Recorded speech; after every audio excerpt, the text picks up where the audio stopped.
परी की नई जादुई सिलाई मशीन। कोल्हापुर गांव में पंखुड़ी अपनी माँ के साथ रहती थी। पंखुड़ी की एक बहन भी थी जिसका नाम था पाखी। पंखुड़ी के पिता की मृत्यु बहुत समय पहले ही हो गई थी। पंखुड़ी की माँ गंगा किसी तरह सिलाई करके अपने घर का गुजारा करती थी। गंगा बहुत अच्छी दर्जी थी, वह बहुत अच्छे कपड़े सिलती थी। एक बार की बात है, गंगा के पास कुछ मनचली लड़कियां कपड़ा सिलवाने आई। आंटी, मुझे एकदम मस्त आलिया भट्ट जैसा गाउन पहनना है, आप मेरे लिए सिल देंगी ना? एकदम मस्त गाउन। हाँ हाँ बिटिया, लेकिन उसके लिए 1000 रुपए लगेंगे, क्योंकि मुझे लेस और केन अलग से लानी पड़ेगी। अरे आंटी, इतने ज्यादा रुपए? मैं इसके आपको 800 रुपए दूंगी। सिलना है तो सिल दो, वरना मैं कहीं और से सिलवा लूंगी। कोई बात नहीं बिटिया, मैं तेरे लिए 800 में ही गाउन सिल दूंगी। ओके। इतना कहकर नेहल वहाँ से चली जाती है। कुछ दिनों बाद नेहल फिर से आती है। गंगा ने गाउन खराब कर दिया, यह देखकर नेहल उसे बहुत सुनाती है। आंटी, आपने तो मेरा गाउन खराब कर दिया। मैं आलिया भट्ट जैसी बिल्कुल नहीं लग रही हूँ, क्योंकि आपने इसे अच्छे से नहीं सिला है। अच्छे से तो सिला है मैंने बिटिया। अब तुम खुद आलिया भट्ट जैसी नहीं हो तो मैं उसमें क्या करूँ? बकवास मत करो।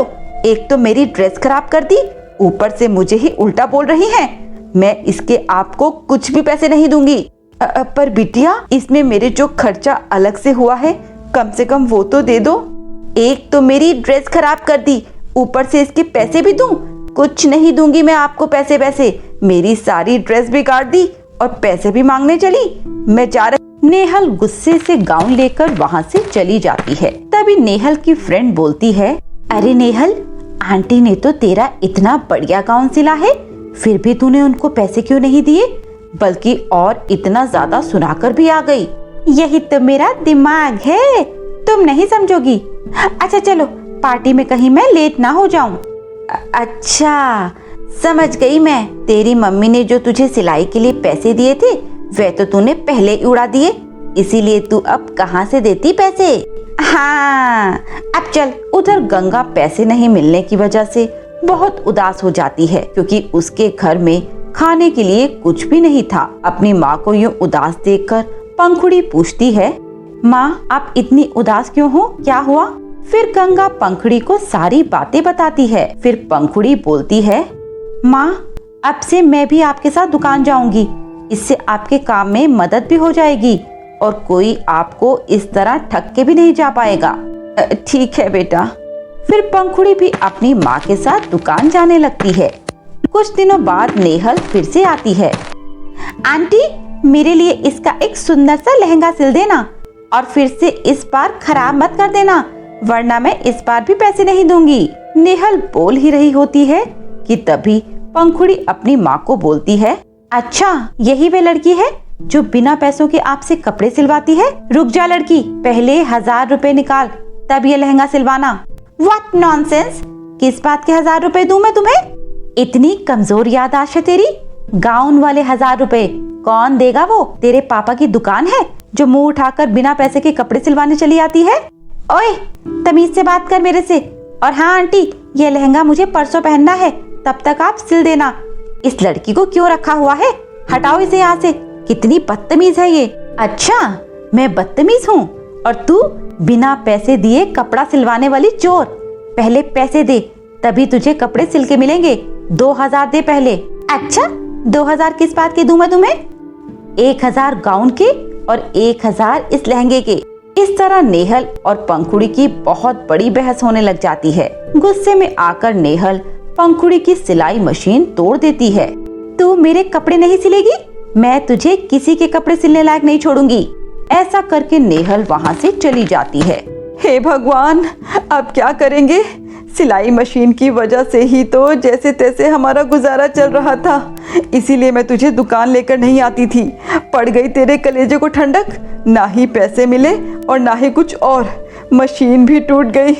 अब नई मशीन के लिए इतने सारे पैसे कहाँ से लाऊंगी? सब तेरी वजह से हुआ है। भगवान, मैं तो बर्बाद हो गई। अब हमारा घर कैसे चलेगा? पंखुड़ी वहाँ से चली जाती है। उदास होकर नदी के किनारे बैठ जाती है। हे भगवान, अब हम क्या करेंगे? मेरी क्या गलती है? पैसे ही तो मांगे थे मैंने अपनी माँ की मेहनत के, सब कुछ उल्टा ही हो गया। गरीब लोगों के साथ ही ऐसा क्यों होता है? अब मैं अपनी माँ को नई सिलाई मशीन कहाँ से लाकर दूंगी? प्लीज भगवान, कोई तो रास्ता दिखाओ। तभी वहाँ से सोनपरी जा रही होती है। वह पंखुड़ी को देखती है और उससे कहती है, क्या हुआ पंखुड़ी, तुम इतनी परेशान क्यों हो? घबराओ मत, मैं सोनपरी हूँ, तुम मुझे अपनी परेशानी बता सकती हो। फिर पंखुड़ी सोनपरी को सारी बातें बता देती है। सोनपरी बोलती है, उदास मत हो पंखुड़ी, मैं सब ठीक कर दूंगी। तुम सब अच्छे और नेक लोग हो और परियां हमेशा अच्छे लोगों की मदद करती हैं। ये लो, ये नई जादुई सिलाई मशीन है। इससे कपड़े अपने आप डिजाइन होकर सिल जाते हैं। और हाँ, जो कोई भी इससे सिले हुए कपड़े के पैसे नहीं देगा, यह उसे बहुत मारेगी। अब तुम खुशी खुशी अपने घर जाओ। क्या सच? हाँ पंखुड़ी, धन्यवाद परी। पंखुड़ी सिलाई मशीन घर लेकर चली जाती है और अपनी माँ को सारी बात बताती है। गंगा नई सिलाई मशीन को देखकर बहुत खुश होती है। नई सिलाई मशीन पर गंगा को ज्यादा मेहनत भी नहीं करनी पड़ती थी। वह जैसे ही उसमें कपड़े काट कर डालती थी, वह अपने आप सिल जाते थे। लोग अब गंगा से खुश होकर उसे एक्स्ट्रा पैसे देकर भी जाते थे। सब गंगा से ही अपने कपड़े सिलवाते थे।